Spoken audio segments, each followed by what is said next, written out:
Question 199. What convention of our society do you wish no longer existed? Religion. Yeah. I think that's a bit big to be classed as a convention. All right, fine. Christianity. No, I think that's too big. Damn.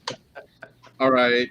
How about we just get rid of the social construct of gender and sexuality? We just let people be who they are. I'm up for that. That's a fantastic one.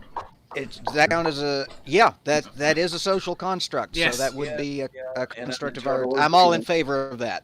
Yeah. I mean, you can even preface it if you want. The social constructed parts of dirt and dirt. Right. Well, I will say yeah, sure. I will say that I do think that there is some sort of biological basis to gender, but there's a lot of social constructing going on here. Right. You can't get rid of gender because it's biological, but you can get rid of how society treats ideology, most definitely. Yeah. Right. Well, and I assumed what you meant was the prescriptive attributes of the societal construct of everything from limitation. There's the pointing. There we go. Yeah, because I mean, I deal with enough of that shit. I'm one of the lucky ones. I don't get it as bad as a lot of trans folk do. So, you get it at all. It's not fun, but God, some of us, God, we get it badly. Wait, 2 seconds. If it wasn't so bad, and this isn't meant as a dig, there shouldn't be need for an LGBTQ. No. It should be right. That's who you are. This is the point. There's all those things. Have you seen the meme that comes around whenever Pride Month starts? What is it now? Be thankful that you don't need a pride. If you've ever seen that one, and it's like the people who complain that we have a Pride Month and we have the parades and all that shit. It's like, why do you do that? Be thankful that you don't need one. Yeah. No, again, all these things, all these labels that we tend to have within our group should not exist. No, they should not be identifying things. What did Rainbow say? I was definitely going to labels was something I wanted to say was my answer. The problem is you do need labels. This is the problem. You need stereotypes. They are shortcuts in the brain that let you function. Stereotypes? You need stereotypes? Yes. A human brain has to define and file things. That's unfortunate. Okay, I got that. Wait a minute now. Maybe it's definition that I'm concentrating on.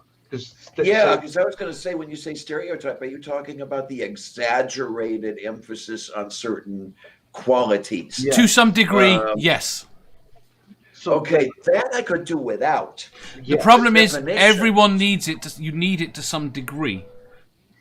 You're saying they need a extreme and minimum to no, the point is what is broken in our society with stereotypes is we assume they apply to the individual,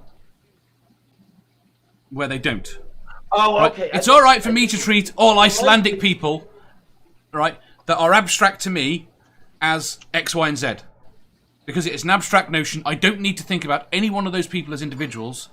The cost to me doing that is too great. Okay. Right? Now, an individual person, an individual Icelandic person, I should treat as an individual. Right? And you can take this down to race. It's entirely reasonable, if I never meet a black person, for me to treat black people as a stereotype. As a group. Right? But it is not reasonable for me to treat a black person as that group if I meet them. If I have to treat them as normal. And this conflict between trying to treat people as stereotype and trying to teach them as individuals is where society has broken this idea.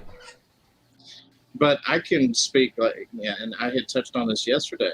And from the military, they train you not to look at, race and ethnicity and stuff like that. They did used to do the gender, and then they started as like, all right, no, you're a soldier. Yeah, but you use the stereotype of soldier. And then you use the not soldier, you use civilian. You group people differently. I'm not saying that what the groups we have now are arbitrary mostly. Well, is that a stereotype or is that a classification? The same thing, basically. There's where my confusion was coming from. Yes, because so my family's Hispanic. I was born in the United States, and I'm bilingual, and I consider myself Hispanic. But you look at me, I just don't have the appearance. And in life experience, the moment I open my mouth and I start speaking Spanish, everything changes. The stereotype is applied, and I'm no longer treated with quote unquote respect anymore, and I'm treated as an Hispanic who doesn't belong to society. Yes. So and so often the stereotype is used as the basis or the brunt of a joke, Right. where you were exaggerating, and that's supposed to be funny, and that does the individual no good at all. Right, because I have been shunned from opportunity because they found out that I'm Hispanic. Yes. At first, they're like, "Oh, you're bilingual. You speak both languages." It's like, no, you got it wrong. I'm Hispanic. I don't speak Spanish. I am Hispanic, and there things change. So when you say stereotype, the definition has to. The definition is I'm willing to go with definite. Like I said, I use stereotype because it's a way of simplifying how people group people in their heads. I'm happy to go with descriptions or another label. You need to be able to categorize people. Agreed. I wanted to hit on what Brainbug had said, what the man had brought up, was hate. The problem with that is, there is actually I won't call it a good hate, but like I hate Hitler. I hate what bigots do to people. Yes, and that could be a motivator. Hate would get rid of that, I think, because they wouldn't act that way if there was no hate. No, but you're going to have classism, hate. But nobody listened to me. Go on. Classism. Bullshit. People that are poorer in this country get treated like crap. Oh yeah. People that are rich are it's a fucking oligarchy in this country, and it's garbage. It's got to stop. So classism for me, definitely. Yeah, the bourgeoisie needs to be eliminated. You're right. The problem is the merging of. I haven't been able to work out fully whether or not the merging of categories is to the detriment of the members of the categories. Are we just human? Of course we are, but you still have to group people in a meaningful way to, again, you can only deal, I think it's with about 140 people. Your brain can only comprehend about 140 individuals. At one time. Yes. Or within No, at one time. A small period of time. I don't know. It's that you can class, that you can hold as anything more than abstract.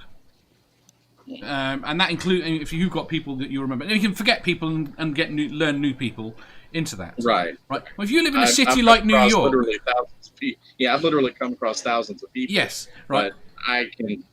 Right. So the point really is, you have to be able to deal with all those other people, and by not teaching not teaching each other, by not teaching our kids that you have others. You need an other category. So you're saying, for instance, say I'm having to make a police report, they're going to want a description, and unfortunately, some of that description may be something that is usually looked down upon, such as it was Hispanic, they were, or they were Hispanic, they were black, they were white, they were whatever, and I can understand what you're saying. Well, the other thing is what really annoys me is because we're taught other is bad right now.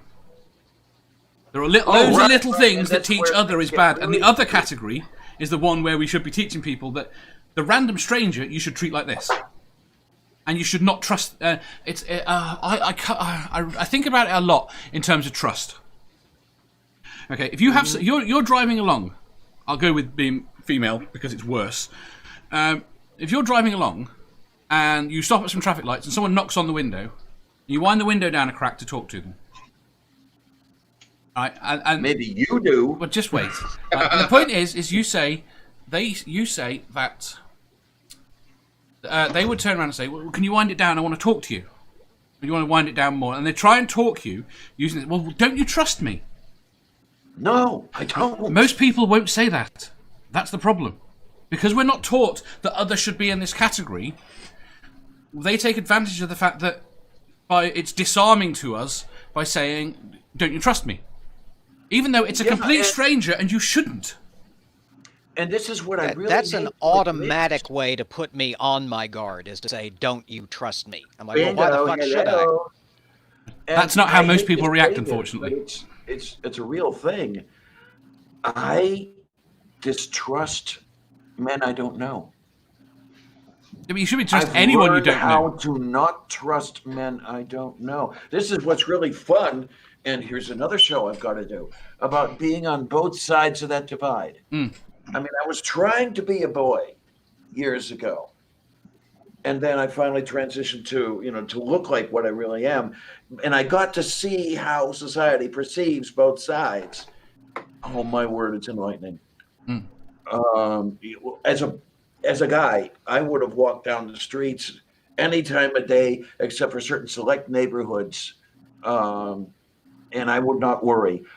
I barely go out of the door anymore without wondering, okay, who's behind me? If I hear footsteps or I see a shadow that's at a certain distance from me that remains at that distance, I start wondering what's going on. What am I in for? I think that's exactly what Dave was talking about, because you said something that he's probably biting his lip about it. Actually, certain select neighborhoods. What caused you? The certain select neighborhoods are those that are known for violent crime, and I have lived in some of those neighborhoods. Right. The people themselves are fine. They're wonderful people. But unfortunately, the crime statistics, there are more violent crimes in those particular neighborhoods than there are in surrounding areas. One of those is the Homewood neighborhood of Pittsburgh. The first week I moved in there were three fatal shootings in the first week within a mile of me. And it's like, welcome home. I find the arbitrary shootings in America very odd. Right. I find the arbitrary shootings in America very odd. Yeah. I find gun control in America very odd. So, right. It's because everybody has a gun and no one knows how to use it. Yeah, but, no one knows how to use it. I'll agree with it. And the point is, there are other countries with more guns. But I see them practice safe usage. Yes, like it's part of tradition to show. Okay, so I love Niagara Falls. I love the stats for Niagara Falls on both sides of the border, because there's the same level of basically of gun ownership on either side, and one of them has like 1 or 2 murders a year, and the other side has hundreds and hundreds. Gee, I wonder which sides you're talking about. Yeah, Canada's rough these days. The whole thing is, and here we go stereotyping, but the U.S. is full of angry assholes. And why? Because that's a trait that can be changed. I don't know. I wish I could figure that one out. Right, I need to run through the chat. I'm actually going to have to contribute that to religion, because there's so much stifling. You have to, when you regulate every little thing in your life, it pisses you off. And there tends to be, because how many atheists are actually in prisons? Not that many. Not America. I think we're things like 0.02%. Yeah. Well, it's one of those odd things I've seen people mention a lot, that in a lot of respects, the fact that the UK has a state church has made it a more secular country than America, which is a country that should be more secular. Everywhere is a more secular country than America. Yeah, America. Yeah. This is fucked here, even though it's not a Christian nation, which is not. It's not built on it, but there's just so fucking much of it. Right, just quickly, I've got to go through the chat, because there was a lot of answers we've skipped. Jerosa said secret society. Santi said religion. Paul said religion. Gibbler said racism. Paul says the fucking Pope. All right. Santi says the consent of faith. Right, I agree. Racism again. Oh, I've lost the damn chat. It skips forward. Oh no! Never mind. Don't practice. Then we got onto stereotypes. Project negativity. I'm with you, Mr. Shadow Kitty.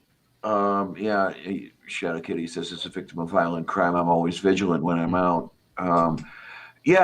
Suffering your first victimization, if you want to call it, of violent crime. Yeah, that really puts you on your guard forever after. No, and there's something else broken, but if I go into it now, I'll be here for the next hour. And that's assuming there's no sidetracks and I just monologue.